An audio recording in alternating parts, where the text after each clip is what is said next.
Oi, mais uma vez, gente. Nessa aula, nós iremos falar sobre um processo de evolução chamado especiação, né, que é o processo em que vão surgir novas espécies ao longo do tempo. Vamos lá. Então, um conceito bem simples e básico de especiação é esse aqui. É o processo de formação de novas espécies, né? Parece que é muito simples, parece que acontece muito rapidamente, mas não é bem assim que acontece.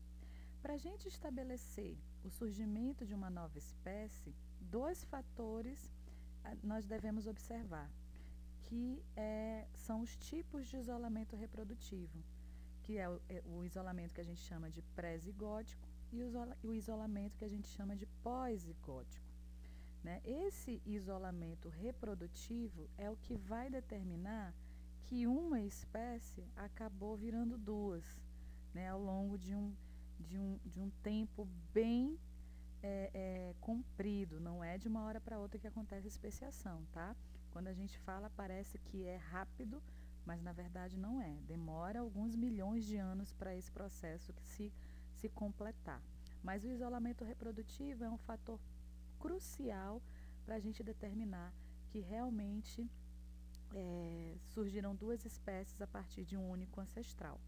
Vamos lá ver o que é isolamento pré-zigótico e isolamento pós-zigótico.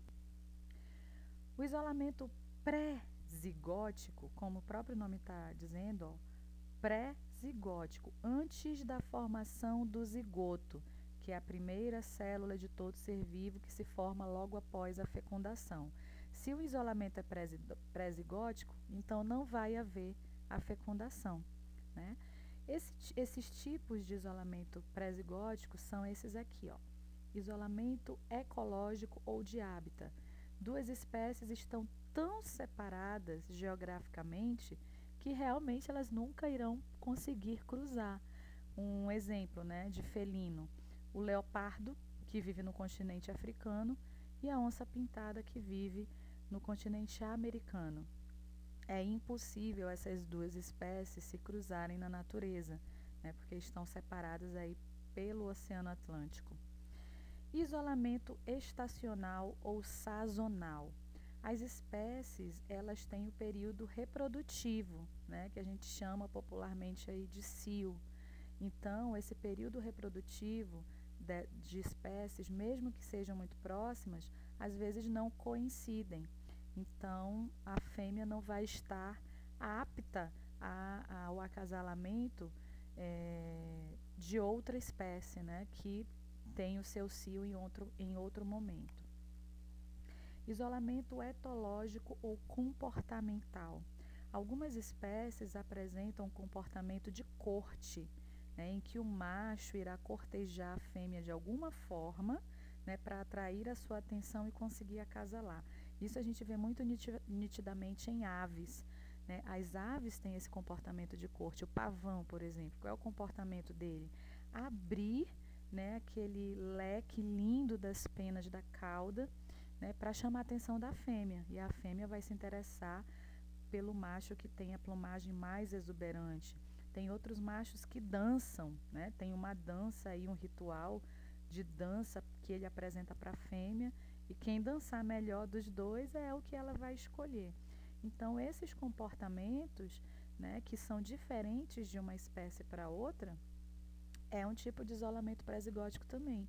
A fêmea de uma espécie não vai se interessar pelo que o macho de outra espécie está fazendo, né? Ela só quer saber daquele comportamento que é próprio da sua espécie.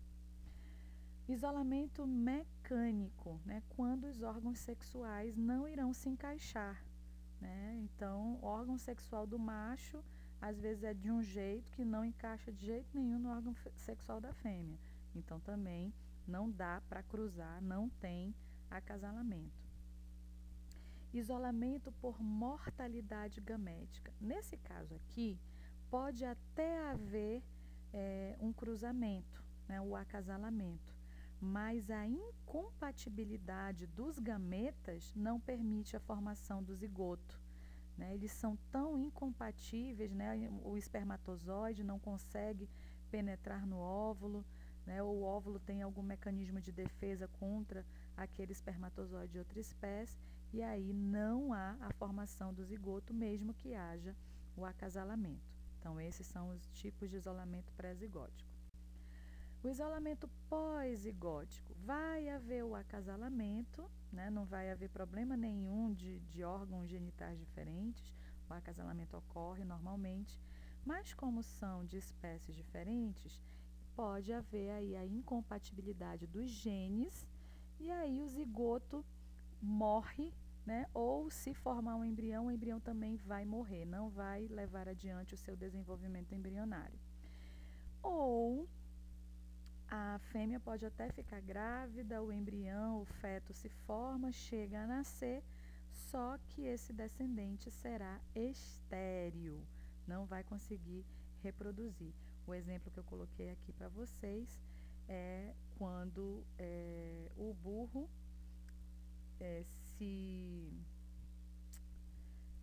se não cruza com a égua, né, e resulta na mula, né? Então a mula ela é estéril. Burro não, desculpa, é o jumento, né? O jumentinho aqui cruza com a égua, ela engravida, tem o seu bebezinho, que é a mula, só que a mula é estéril, né? Eles são indivíduos de espécies bem próximas, são do mesmo gênero, né? O jumento Equus asinus e a égua Equus cabalus são do mesmo gênero, mas já possuem o isolamento pós-zigótico, né? Que no caso aqui é a esterilidade do descendente, que é um híbrido, né? Resultado de duas espécies diferentes, é um híbrido. Bom, para a gente chegar na formação de novas espécies, né, nós temos aqui que passar por várias etapas. Essas etapas ocorrem durante muito tempo, né, até que ocorra lá os isolamentos reprodutivos pré-zigótico e pós-zigótico. Então, vamos dar uma olhadinha aqui nesses esquemas, para a gente entender melhor como a especiação ocorre. Então, aqui nesse primeiro esquema, nós temos uma população inicial, todos aqui são da mesma espécie, e para que a especiação possa iniciar, tem que surgir uma barreira física, né? Essa barreira física aqui, que a gente também chama de barreira geográfica, pode ser o surgimento de um rio, pode ser o surgimento de um cânion, pode ser o surgimento de uma cadeia de montanhas. Essa barreira física tem que separar completamente essa população inicial, que é o que está acontecendo aqui, né? Separou a população inicial, vai começar então o processo de especiação, porque elas são isoladas geograficamente em ambientes diferentes agora. Vamos supor que essa barreira física tornou esse lado aqui desse ambiente úmido, uma floresta, e esse outro lado ficou seco, né? Ficou mais seco, ficou um deserto, vamos supor assim, vamos para os extremos. Então, essa população inicial vai sofrer pressões ambientais diferentes e elas vão ter que se adaptar, né? O processo aqui de seleção natural vai ocorrer a todo vapor nesse início do processo de especiação. E é claro, vindo para cá, vão acontecer, junto com essa seleção natural, o processo de mutação. Então, aqui vamos supor que nessa população desse lado surgiu um mutante A, com uma característica benéfica para a espécie, que vai fazer com que essa espécie sobreviva melhor aqui nesse ambiente. E aqui no lado B, né, no grupo B, surgiu também um mutante, que trouxe um gene capaz de fazer com que essa população sobreviva melhor nesse ambiente. E aí, como esses dois vão ter sucesso na vida, né, eles vão conseguir se reproduzir. E rapidamente as duas populações recebem esse gene mutante através da reprodução. E aí vão se modificando. É claro que inúmeras outras mutações podem acontecer aqui. Até que, né, todos os indivíduos das duas populações estejam já totalmente modificados daquela população inicial.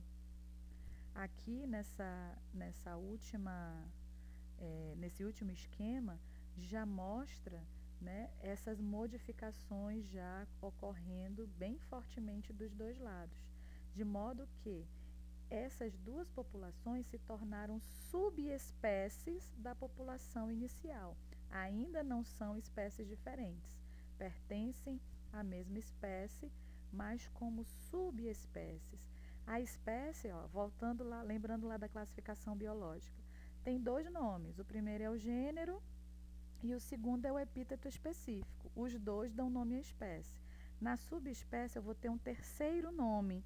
Então, o nome do gênero e o epíteto específico permanece, mas como ele já tem modificações suficientes para ser ligeiramente diferente da população inicial, surge o terceiro nomezinho, que vai dizer que esses indivíduos são agora uma subespécie. Esses indivíduos estão em franca modificação, desculpa, para o surgimento de uma nova espécie. Eita, que a garganta falhou agora. Vamos lá. Então, nesse último esquema, nós já temos as duas populações completamente modificadas, né, da população inicial, completamente diferentes. Então, aqui já são espécies diferentes. Como que eu vou saber que são de espécies diferentes? Se essa barreira geográfica se romper, for quebrada, e as duas populações entrarem em contato, ou vai ocorrer aqui entre elas o isolamento reprodutivo pré-zigótico ou o isolamento reprodutivo pós-zigótico. Então, ao final da especiação, eu tenho que ter um dos dois isolamentos reprodutivos. Então, o primeiro que surge é a barreira geográfica e o último que se observa é o isolamento reprodutivo. Está criado aí duas espécies diferentes a partir de uma. Esta população inicial agora passa a ser ancestral dessas duas novas espécies, ok? Espero que vocês tenham entendido aí a especiação. Bom estudo para vocês, até a próxima!